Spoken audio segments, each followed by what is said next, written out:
Pajero, ang ginawa nito ay transmission rebuild dahil may shift shock siya, drive unreversed.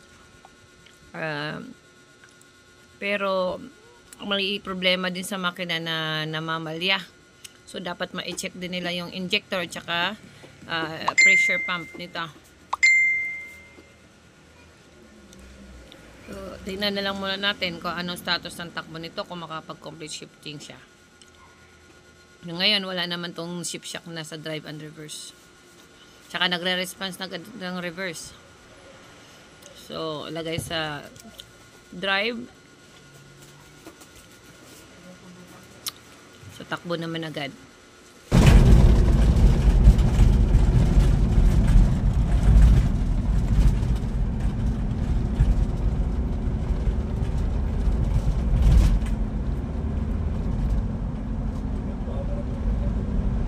Meron, di ba?